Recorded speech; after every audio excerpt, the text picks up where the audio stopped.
हिंदू आक्रामक है जब वो कहते हैं, तो आपको लगता है क्या राहुल गांधी जब राहुल गांधी कहते हैं हिंदू आक्रामक है, तो जिस तरह के हिंदुत्व की व्याख्या वो लोकसभा में कहते हैं उसको नहीं, आप पहले मुझे बताइए कि क्या गलत कहा, क्या गलत कहा उन्होंने, कहाँ अपमान किया।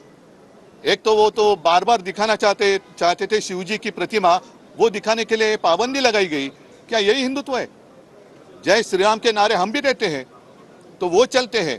प्रधानमंत्री जी खुलेआम प्रचार सभा में जय श्री राम कहते हैं, लेकिन संसद में अगर बीजेपी के अलावा कोई कहे तो क्या वो अपराध है? संविधान को लेकर के जिस तरीके से उन्होंने कहा जय संविधान और उधर से घोषणाबाजी हुई, फिर महाराष्ट्र में विधान परिषद के भीतर जो हंगामा हुआ, इन दोनों को कैसे कनेक्ट किया?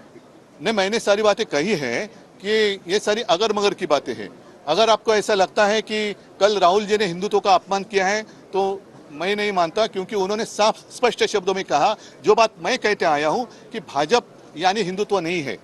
हम भी हिंदू हैं और हम में से कोई भी हिंदुत्व का अपमान करेंगे नहीं और हिंदुत्व का अपमान सहेंगे भी नहीं, और उसमें राहुल जी भी आते हैं जो अपमान करेंगे भी नहीं और सहेंगे भी नहीं। आज जो एक फेक नैरेटिव उन्हीं का शब्द है जो फैलाया जा रहा है कि बीजेपी मतलब ही हिंदुत्व नहीं, हमारा हिंदुत्व पवित्र है, हमारा हिंदुत्व बीजेपी तो उसके आसपास भी नहीं आ सकती। हिंदुत्व तो एक उन्होंने एक नकाब बनाया है लोगों को उल्लू बनाने के लिए। तो मैं तो यही कहता हूं कि जैसे उन्होंने कल एक कोशिश की गलत जानकारी के आधार पर विधान परिषद में वो एक ठहराव लाना चाहते थे कि हिंदुत्व का अपमान हुआ, तो हिंदुत्व का अपमान हुआ नहीं, लेकिन आधी अधूरी जो जानकारी है उस आधार पर वो एक प्रस्ताव लाना चाहते थे, वो भी सभागृह की एक दिशाभूल करने के अपमान है। और साथ ही मैं यही कहता हूं कि लोकसभा में कुछ लोगों ने अपनी शपथ के समय जय संविधान का नारा दिया तो उनको रोका गया या उसके ऊपर आपत्ति जताई गई। तो जय संविधान कहना कब से गुनाह हो गया, और इसलिए मैं तो खुलेआम उसका निषेध तो कर ही रहा हूं। मेरी विनती है दोनों जो हमारे सभागृह है कि आप भी जो कुछ वहां हुआ जय संविधान कहने पर आपत्ति जताई, उनका निषेध करने का प्रस्ताव लाएं और वो मंजूर कर लोकसभा में भेजें। राज्यामध्ये मोठा भूकंप झाला होता।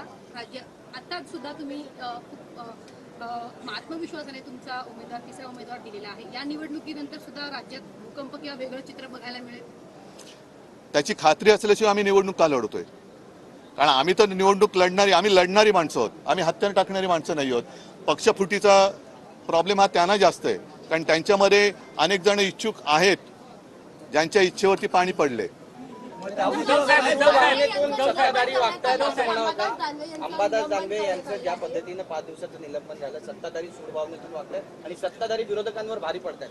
भारी नाही पडत आहे हे त्यांनी पूर्णपणाने माझ्या माहितीप्रमाणे जेवढं मला आकलन आहे कायद्याचं त्यानुसार एखादा प्रस्ताव आल्यानंतर त्याच्यावरती चर्चा करणं गरजेचं असतं। ज्याच्या संबंधी तो प्रस्ताव आहे तो विरोधी पक्षनेता आहे, म्हणजे एक प्रमुख पद आहे त्याच्याकडे, त्यांना त्याच्यावरती बोलण्याची संधी देणं हे फार गरजेचं होतं।